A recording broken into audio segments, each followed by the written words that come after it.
प्रगति विद्यापीठ से मैं रेणु शर्मा। आज हम क्लास 10th की कृतिका बुक का फर्स्ट चैप्टर माता का अंचल पढ़ेंगे, जिसके लेखक हैं शिवपूजन सहाय। इस पाठ में लेखक ने बताया है कि वह अपने बचपन में पिता के साथ अधिक रहते थे, माता से थोड़ा कम लगाव था। फिर एक प्रश्न उठता है कि इस पाठ का नाम माता का अंचल क्यों रखा है। हम पाठ पढ़कर ही इस बात को समझ जाएंगे। आइए शुरुआत करते हैं। जहां लड़कों का संग तहां बाजे मृदंग।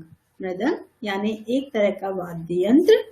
जहां बुड्ढों का संग तहां खर्चे का तंग। हमारे पिता तड़के उठकर, तड़के यानी सुबह उठकर निपट नहाकर पूजा करने बैठ जाते थे। हम बचपन से ही उनके अंग लग गए थे। माता से केवल दूध पीने तक का नाता था, इसलिए पिता के साथ ही हम भी बाहर की बैठक में ही सोया करते। वह अपने साथ ही हमें भी उठाते और साथ ही नहला धुलाकर पूजा पर बिठा लेते थे। हम भभूत यानी एक प्रकार की राख, तिलक लगा देने के लिए उनको दिक करने लगते थे। दिक यानी तंग करने लगते थे, जिद करने लगते थे। कुछ हंसकर, कुछ झुंझलाकर और कुछ डांट कर वह हमारे चौड़े लिलार में, लिलार यानी माथा, त्रिपुंड कर देते थे। त्रिपुंड का अर्थ है एक विशेष प्रकार का टीका। हमारे लिलार में भभूत खूब खुलती थी। सिर में लंबी लंबी जटाएं थी। भभूत रमाने से हम खासे बम बोला बन जाते थे। बम बोला यानी शिवजी जैसे लंबी लंबी जटाएं थी तो बम बोला बन जाते थे। पिताजी हमें बड़े प्यार से भोलानाथ कहकर पुकारा करते, पर असल में हमारा नाम था तारकेश्वर नाथ। हम भी उनको बाबूजी कहकर पुकारा करते और माता को मैया। जब बाबूजी रामायण का पाठ करते तब हम उनकी बगल में बैठे बैठे आईने में अपना मुंह निहारा करते थे। जब वह हमारी ओर देखते तब हम कुछ लजाकर और मुस्कुराकर आईना नीचे रख देते थे। वह भी मुस्कुरा पड़ते थे। यहाँ जो लेखक है वो अपने बचपन की बातों को बता रहा है, अपने पिता के साथ में जब वो रहता है। अब आगे सुनिए। पूजा पाठ कर चुकने के बाद वह राम राम लिखने लगते। अपनी एक रामनामा बही पर 1000 राम नाम लिखकर वह उसे पाठ करने की पोथी के साथ बांधकर रख देते। रामनामा बही एक प्रकार की पुस्तक। आप लोगों ने देखा होगा, जो हमारे घर के बड़े व्यक्ति होते हैं, बड़े बुजुर्ग व्यक्ति, दादी नानी, वो लोग अक्सर राम राम लिखते रहते हैं। उसी प्रकार का उनका रामनामा था, वो लिखते रहते थे। फिर 500 बार कागज के छोटे छोटे टुकड़ों पर राम राम लिखकर आटे की गोलियों में लपेटते और उन गोलियों को लेकर गंगा जी की ओर चल पड़ते थे। उस समय भी हम उनके कंधे पर विराजमान रहते। कौन? यानी लेखक जो थे वो उन पिताजी के कंधे पर ही बैठे रहते थे। जब वह गंगा में एक एक आटे की गोलियां फेंक कर मछलियों को खिलाने लगते तब भी हम उनके कंधे पर ही बैठे बैठे हंसा करते थे। जब वह मछलियों को चारा देकर घर की ओर लौटने लगते तब बीच रास्ते में झुके हुए पेड़ों की डालों पर हमें बिठाकर झूला झुलाते थे। अब आगे देखते हैं। कभी कभी बाबूजी हमसे कुश्ती भी लड़ते। यहाँ लेखक अपने पिता के साथ के खेलों का वर्णन करते हुए बताते हैं कि वो अपने पिताजी के साथ में कुश्ती भी लड़ते थे। वह शिथिल होकर हमारे बल को बढ़ावा देते और हम उनको पछाड़ देते थे। यह उतान पड़ जाते। उतान यानी पिताजी सीधे पीठ के बल लेट जाते, हम उनकी छाती पर चढ़ जाते थे। जब हम उनकी लंबी लंबी मूछें उखाड़ने लगते तब वह हंसते हंसते हमारे हाथों को मूछों से छुड़ाकर उन्हें चूम लेते थे। फिर जब हमसे खट्टा और मीठा चुम्मा मांगते तब हम बारी बारी कर अपना बायां और दाहिना गाल उनके मुंह की ओर फेर देते थे। बाएं का खट्टा चुम्मा लेकर जब वह दाहिने का मीठा चुम्मा लेने लगते तब अपनी दाढ़ी या मूछ हमारे कोमल गालों पर गड़ा देते थे। हम झुंझलाकर फिर उनकी मूछें नोचने लग जाते थे। इस पर वह बनावटी रोना रोने लगते और हम अलग अलग खड़े खड़े खिलखिलाकर हंसने लग जाते थे। उनके साथ हंसते हंसते जब हम घर आते तब उनके साथ ही हम भी चौके पर खाने बैठते थे। अब जो लेखक है वो अपने पिता के साथ खाना खाने की बात को बताते हैं। वह हमें अपने ही हाथ से फूल के एक कटोरे में गोरस, गोरस का अर्थ है दूध, गाय दूध और भात सान कर, यानी दूध और चावल को सान कर खिलाते थे। जब हम खाकर अफर जाते का अर्थ है कि जब हमारा पेट थोड़ा सा भर जाता तब मैया थोड़ा और खिलाने के लिए हट करती थी। वह बाबूजी से कहने लगती, आप तो 4-4 दाने के कौर बच्चे के मुंह में देते जाते हैं। इससे वह थोड़ा खाने पर भी समझ लेता है कि हम बहुत खा गए। आप खिलाने का ढंग नहीं जानते, बच्चे को भर मुंह कौर खिलाना चाहिए। तो अब देखिए लेखक कहता है कि मेरी माँ क्या बोलती थी कि जब खाएगा बड़े बड़े कौर तब पाएगा दुनिया में ठौर। ठौर का अर्थ है जगह। देखिए मैं खिलाती हूँ। मर्दुए क्या जाने कि बच्चों को कैसे खिलाना चाहिए। मर्दुए यानी पुरुष, यानी जो पिता है उनको क्या पता कि बच्चों को कैसे खिलाना चाहिए। और महतारी के हाथ से खाने पर बच्चों का पेट भी भरता है। महतारी यानी माता, माँ के हाथ से खाने पर बच्चे का पेट भी भर जाता है। अब देखिए माता कैसे खिलाती है। यह कह वह थाली में दही भात सानती और अलग अलग तोता, मैना, कबूतर, हंस, मोर आदि के बनावटी नाम से कौर बनाकर यह कहते हुए खिलाती जाती कि जल्दी खा लो नहीं तो उड़ जाएंगे। पर हम उन्हें इतनी जल्दी उड़ा जाते थे कि उड़ने का मौका ही नहीं मिलता था। जब हम सब बनावटी चिड़ियों को चट कर जाते तब बाबूजी कहने लगते, अच्छा अब तुम राजा हो, जाओ खेलो। बस हम उठकर उछलने कूदने लगते थे। फिर रस्सी में बंधा हुआ काठ का घोड़ा लेकर नंग धड़ंग बाहर गली में निकल जाते। काठ का यानी लकड़ी का घोड़ा लेकर वो बाहर खेलने के लिए चले जाते। अब वो अपनी माँ के बारे में बताते हैं कि देखिए मैया उन्हें अब किस तरह से तैयार करती है उसके बारे में। जब कभी मैया हमें अचानक पकड़ पाती तब हमारे लाख छटपटाने पर भी एक चुल्लू कड़वा तेल हमारे सिर पर डाल ही देती थी, यानी सरसों का तेल वो उनके सिर पर डाल देती थी। हम रोने लगते और बाबूजी उस पर बिगड़ खड़े होते, पर वह हमारे सिर में तेल बोतकर हमें उपटकर ही छोड़ती थी, यानी खूब सारा तेल डालकर और हमारी चुटिया बनाकर ही हमें छोड़ती थी। फिर हमारी नाभि और लिलार में काजल की बिंदी लगाकर चोटी गूंथती और उसमें फूलदार लट्टू बांधकर रंगीन कुर्ता टोपी पहना देती थी। हम खासे कन्हैया बनकर बाबूजी की गोद में सिसकते सिसकते बाहर आते थे। बाहर आते ही हमारी बाट जोहने वाला बालकों का एक झुंड मिल जाता था। हम उन खेल के साथियों को देखते ही सिसकना भूलकर बाबूजी की गोद से उतर पड़ते और अपने हमजोलियों के दल में मिलकर तमाशे करने लग जाते थे। यहाँ जो लेखक है वो ये बताते हैं कि उसके बाद जब मैं नहा धो के तैयार हो जाता था तब अपने साथियों के साथ में फिर हम किस प्रकार के खेल खेलते थे उसके बारे में वो बताएंगे, जिसे हम अगले पार्ट में पढ़ेंगे।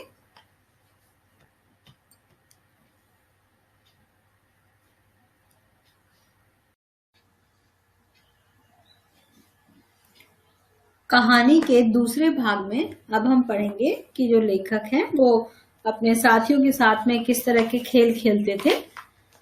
देखिए आगे। तमाशे भी ऐसे वैसे नहीं, तरह तरह के नाटक। चबूतरे का एक कोना ही नाटक घर बनता था। बाबूजी जिस छोटी चौकी पर बैठकर नहाते थे वही रंगमंच बनती। उसी पर सरकंडे के खम्भों पर कागज का चंदोवा, सरकंडे के खम्भे, सरकंडे यानी एक प्रकार की घास, चंदोवा यानी ऊपर लगाने वाला छत, छोटा सा शामियाना तानकर मिठाइयों की दुकान लगाई जाती उसमें चिलम के खोचे पर कपड़े के थालों में ढेले के लड्डू, ढेले यानी मिट्टी के लड्डू, पत्तों की पूरी कचौरियां, गीली मिट्टी की जलेबियां, फूटे घड़े के टुकड़ों के बताशे आदि मिठाइयां सजाई जाती। यानी उनके पास आसपास जो भी सामान था उनसे वो खाना बनाते, मतलब और खेलते, मिठाई सजाते। ठीकरों के बटखरे और जस्ते के छोटे छोटे टुकड़ों के पैसे बनते, यानी मिट्टी के वो बाट बना लेते थे और उसी के पैसे बनाते। हम ही लोग खरीदार और हम ही लोग दुकानदार। बाबूजी भी 2-4 गोरखपुरी पैसे खरीद लेते थे, यानी उनके खेलते समय उनके बाबूजी भी पास में आ जाते और थोड़ा सा सामान खरीद लेते। थोड़ी देर में मिठाई की दुकान बढ़ाकर हम लोग घरौंदा बनाते थे, यानी अब वो मिठाई की दुकान अपनी आगे मतलब पूरी बनाने के बाद में, खेल खत्म करने के बाद में फिर वो घर घर खेला करते थे। धूल की मेड़ दीवार बनती और तिनकों का छप्पर, दातून के खंबे, दिया सलाइयों की पेटियों के किवाड़, घड़े के मोहड़े की चूल्हा चक्की, दिए की कढ़ाई और बाबूजी की पूजा वाली आचमनी कलछी, आचमनी यानी चम्मच, वो कलछी बनती। पानी के घी, धूल के पिसान, पिसान यानी आटा, और बालू की चीनी से हम लोग ज्योनार तैयार करते। ज्योनार यानी भोजन, दावत वो लोग तैयार करते अपने आसपास की चीजों से। हम ही लोग ज्योनार करते और हम ही लोग की ज्योनार बैठती थी। जब पंगत बैठ जाती थी तब बाबूजी भी धीरे धीरे से आकर पात के अंत में जीमने के लिए बैठ जाते, यानी उनके पिताजी जो थे वो भी उनके साथ आकर बैठ जाते थे खाने के लिए। उनको बैठते देखते ही हम लोग हंसकर और घरौंदा बिगाड़कर बाहर भाग चलते थे। वह भी हंसते हंसते लोटपोट हो जाते और कहने लगते, फिर कब भोज होगी भोलानाथ। कभी कभी हम लोग बारात का भी जुलूस निकालते थे। अब जो लेखक हैं वो अगली बात बता रहे हैं कि हम और क्या क्या शैतानियां करते थे, किस तरह के खेल खेलते थे। अब वो बारात का जुलूस निकाल रहे हैं। कनस्तर का तंबूरा बजता, अमोले को घिसकर शहनाई बजाई जाती, यानी कनस्तर यानी जो एक लोहे का पीपा होता है खाली टीन, उसकी वो लोग तंबूरा बजाते थे। और टूटी हुई चूहे दानी की पालकी बनती। हम समधी बनकर बकरे पर चढ़ लेते और चबूतरे के एक कोने से चलकर बारात दूसरे कोने में जाकर दरवाजे लगती थी। वहां काठ की पटरियों से घिरे गोबर से लिपे आम और केले की टहनियों से सजाए हुए छोटे आंगन में कुल्हे का कलसा रखा रहता था। कुल्हे का यानी छोटा सा जो कुल्हड़ बोलते हैं उसका वो कलसा रखा रहता था। वहीं पहुंचकर बारात फिर लौट आती थी। लौटने के समय खटोली पर लाल ओहार डालकर, ओहार यानी वो चादर डालकर उसमें दुल्हन को चढ़ा लिया जाता था। लौट आने पर बाबूजी जो ही ओहार उघार कर दुल्हन का मुख रखने लगते त्यों ही हम लोग हंसकर भाग जाते। यानी उनके जो बाबूजी थे वो कहते कि लाओ मैं दुल्हन को देखता हूँ करके, वो दुल्हन को जैसे ही देखने लगते तो ये सब लोग हंसकर भाग जाते। अब आगे थोड़ी देर बाद फिर लड़कों की मंडली जुट जाती थी। इकट्ठा होते ही राय जमती कि खेती की जाए। बस चबूतरे के छोर पर घिरनी गड़ जाती और उसके नीचे की गली कुआं बन जाती। मूंज की बटी हुई पतली रस्सी में एक चुक्कड़ बांध गराड़ी पर चढ़ाकर लटका दिया जाता। यानी वो लोग एक कुआं बना लेते और जैसे कुएं से बाल्टी से पानी निकालते हैं तो बाल्टी की जगह वो एक चाय पीने वाला जो कप होता है मिट्टी का वो बांधकर उसको लटका देते हैं। 2 लड़के बैल बनकर मोट खींचने लग जाते। चबूतरा खेत बनता, कंकड़ बीज और ठेंगा हल जुहारा। ठेंगा यानी अंगूठा उनका हल बन जाता था। बड़ी मेहनत से खेत जोते बोए और पटाए जाते। फसल तैयार होते देर न लगती और हम हाथों हाथ फसल काट लेते थे। काटते समय गाते भी थे, ऊंच नीच में बई क्यारी जो उपजे सो भई हमारी। यानी वो गाते भी थे कि जो भी हुआ वो सब हमारा है। अब आगे फसल को एक जगह रखकर उसे पैरों से रौंद डालते थे। कसोरे का सूप बनाकर, कसोरा यानी मिट्टी का कटोरा, सूप बनाकर उसाते यानी उसका जो हम छानते हैं जिस तरह फसल को, वो उसाते और मिट्टी के दिए के तराजू पर तौलकर राशि तैयार कर देते। इसी बीच बाबूजी आकर पूछ बैठते थे कि इस साल की खेती कैसी रही भोलानाथ। बस फिर क्या, हम लोग ज्यों का त्यों खेत खलियान छोड़कर हंसते हुए भाग जाते। कैसी मौज की खेती थी। यहाँ लेखक अपने बचपन के बारे में जो बताते जा रहे हैं कि वो किस प्रकार के खेल खेलते थे। अभी आप लोगों ने देखा कि उन्होंने बारात निकाल ली और खाना भी बना लिया और खेती भी कर ली। अब देखिए आगे वो क्या बता रहे हैं। ऐसे ऐसे नाटक हम लोग बराबर खेला करते थे। बटोही भी कुछ देर ठिठक कर हम लोगों के तमाशे देख लेते थे। बटोही यानी जो रास्ते में चलने वाले लोग हैं वो। जब कभी हम लोग ददरी के मेले में जाने वाले आदमियों का झुंड देख पाते तब कूद कूद कर चिल्लाने लगते थे, चलो भाइयों ददरी सातू किसान की मोटरी। अगर किसी दूल्हे के आगे आगे जाती हुई ओहारदार पालकी देख पाते तब खूब जोर से चिल्लाने लगते थे। यहाँ लेखक अब दूसरी बात बता रहे हैं कि वो जब बारात निकलती थी तब वो कैसे चिल्लाते थे देख के बारात को। रहरी में रहरी पुरान रहरी, डोला के कनिया हमार महरी। यानी वो जो डोली में है, वो जो महरी जा रही है वो दुल्हन हमारी महरी है, ऐसे कहके वो बूढ़े वर को बहुत चढ़ाते थे। तो एक बार जो हुआ उसके बारे में सुनिए। इसी पर एक बार बूढ़े वर ने हम लोगों को बड़ी दूर तक खदेड़ कर ढेलों से मारा था। उस खसूट खब्बीस की सूरत आज तक हमें याद है। न जाने किस ससुर ने वैसा जमाई ढूंढ निकाला था, वैसा घोड़ा मुआ आदमी हमने कभी नहीं देखा।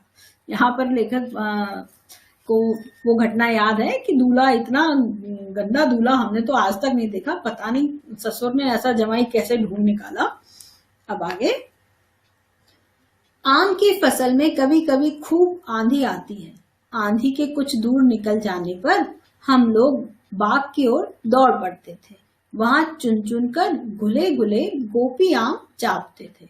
अब यहाँ लेखक बता रहे हैं कि जब आम के पेड़ों पर हम आम खाते थे, कैसे हम कितना उधम मचाते थे खेतों में जाकर। अब जो आगे का पार्ट है वो हम अगले उसमें पढ़ेंगे।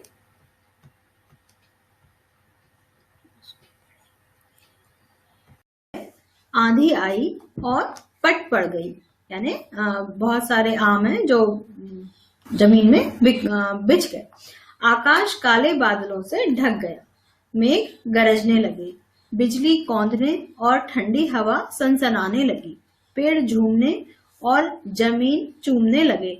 हम लोग चिल्ला उठे, एक पैसा की लाई, बाजार में छितराई, बरखा उधरे बिलाई। लेकिन बरखा न रुकी और भी मूसलाधार पानी होने लगा। हम लोग पेड़ों की जड़ से धड़ से सट गए, जैसे कुत्ते के कान में अठई चिपक जाती है। अठई एक प्रकार का कीड़ा जो कुत्ते के कान में रहता है। मगर बरखा जमी नहीं, थम गई, यानी जो पानी था वो बहुत ज्यादा नहीं बरसा, रुक गई। बरखा बंद होते ही बाग में बहुत से बिच्छू नजर आए। हम लोग डरकर भाग चले। हम लोगों में बैजू बड़ा ढीठ था। बैजू यानी उनका एक जो मित्र था उसका एक नाम था बैजू। वो थोड़ा सा ढीठ था। संयोग की बात बीच में मूसन तिवारी मिल गए। बेचारे बूढ़े आदमी को सूझता कम था। बैजू उनको चढ़ाकर बोला, बुढ़वा बेईमान, मांगे करेला का चोखा। यानी एक वो बुजुर्ग व्यक्ति, उनको वो लोग चढ़ाने लगते हैं। अब देखिए आगे क्या होता है। हम लोगों ने भी बैजू के सुर में सुर मिलाकर यही चिल्लाना शुरू किया। मूसन तिवारी ने बेतहाशा खदेड़ा। हम लोग तो बस अपने अपने घर की ओर आंधी हो चले। आंधी हो चले का मतलब दौड़ के भाग के चले गए। जब हम लोग ना मिल सके तब तिवारी जी सीधे पाठशाला में चले गए। वहां से हमको और बैजू को पकड़ लाने के लिए 4 लड़के गिरफ्तारी वारंट लेकर छूटे। यानी जो उनके मास्टर साहब थे उन्होंने 4 लड़कों को भेजा कि जाओ और उन सब बच्चों को ढूंढ के लेकर आओ। इधर ज्यों ही हम लोग घर पहुंचे त्यों ही गुरुजी के सिपाही हम लोगों पर टूट पड़े। बैजू तो 9-11 हो गया, हम पकड़े गए। फिर तो गुरुजी ने हमारी खूब खबर ली, यानी उन्हें बहुत डांट पड़ी। अब बाबूजी ने यह हाल सुना, वह दौड़े हुए पाठशाला में आए, गोद में उठाकर हमें पुचकारने और फुसलाने लगे। हम दुलारने से चुप होने वाले लड़के नहीं थे। रोते रोते उनका कंधा आंसुओं से तर कर दिया। वह गुरुजी की चिरौरी यानी उनको मनाकर करके हमें घर ले चले। रास्ते में फिर हमारे साथी लड़कों का झुंड मिला। वे जोर से नाचते और गाते थे। माई पकाई गरर गरर पुआ, हम खाई पुआ ना खेला जुआ। फिर क्या था, हमारा रोना धोना भूल गया। हम हट करके बाबूजी की गोद से उतर पड़े और लड़कों की मंडली में मिलकर लगे वही तान सुर आलाप में, जब तक सब लड़के सामने वाले मकई के खेत में दौड़ पड़े। अब लेखक आगे बता रहे हैं कि वो किस तरह शैतानी कर रहे हैं और बच्चों के साथ में खेतों में दौड़ रहे हैं। तो मकई के खेत में वो दौड़ जाते हैं, जिसमें चिड़ियों का झुंड चर रहा था। वे दौड़ दौड़ कर उन्हें पकड़ने लगे, पर एक भी हाथ नहीं आई। हम खेत से अलग ही खड़े होकर गा रहे थे, राम जी की चिड़िया राम जी का खेत, खा लो चिड़िया भर भर पेट। हमसे कुछ दूर बाबूजी और हमारे गांव के कई आदमी खड़े होकर तमाशा देख रहे थे और यही कहकर हंसते थे कि चिड़िया की जान जाए लड़कों का खिलौना। सचमुच लड़के और बंदर पराई पीर नहीं समझते। अब लेखक जो है पाठ को आखिरी चरण में हम पढ़ेंगे कि वो किस तरह से माता के पास भागते हैं, जाते हैं और क्या होता है। जरा ध्यान से सुनिएगा। एक टीले पर जाकर हम लोग चूहों के बिल में पानी उलीचने लगे, यानी जो चूहों के बिल होते हैं उसमें हम पानी डालने लगे। नीचे से ऊपर पानी फेंकना था। हम सब थक गए। तब तक गणेश जी के चूहे की रक्षा के लिए शिव जी का सांप निकल आया। रोते चिल्लाते हम लोग बेतहाशा भाग चले। आप लोगों ने देखा होगा कि मिट्टी के जो टीले होते हैं गांव में, खेतों में, तो बच्चों को ये लगा कि वो चूहे के घर है, लेकिन जब उन्होंने उसके अंदर पानी डालना शुरू करा तो वो चूहे के घर नहीं थे, सांप का बिल था। तो पानी जाने के कारण सांप उसमें से बाहर निकल आया और बच्चे डरकर भाग चले। कोई औंधा गिरा, कोई अटाचिंत, किसी का सिर फूटा, किसी के दांत टूटे। सभी गिरते पड़ते भागे। हमारी सारी देह लहूलुहान हो गई। पैरों के तलवे कांटों से छलनी हो गए। हम एक सुर से दौड़े हुए आए और घर में घुस गए। उस समय बाबूजी बैठक के ओसारे यानी बैठक के आंगन में बैठकर हुक्का गुड़गुड़ा रहे थे। उन्होंने हमें बहुत पुकारा, पर उनकी अनसुनी करके हम दौड़ते हुए मैया के पास ही चले गए। जाकर उसी की गोद में शरण ली। अब यहाँ देखिए लेखक ये बता रहा है कि हम पूरे टाइम तो पिताजी के साथ रहते थे, लेकिन जब हमें बहुत डर लगा, हम दौड़ते हुए घर पे आए और अपनी माँ की गोद में छुप गए। मैया चावल अमनिया कर रही थी, अमनिया ने चावल साफ कर रही थी। हम उसी के आंचल में छिप गए। हमें डर से कांपते देखकर वह जोर से रो पड़ी और सब काम छोड़ बैठी। अधीर होकर हमारे भय का कारण पूछने लगी। कभी हमें अंग भरकर दबाती और कभी हमारे अंगों को अपने आंचल से पोंछकर हमें चूम लेती। बड़े संकट में पड़ गई। झटपट हल्दी पीसकर हमारे घावों पर थोपी गई। घर में कोहराम मच गया। हम केवल धीमे सुर से सा सा सा कहते हुए मैया के आंचल में लुके चले जाते थे, यानी माता की गोदी में उनके आंचल में छुपे हुए चले जाते थे। सारा शरीर थर थर कांप रहा था। रोंगटे खड़े हो गए थे।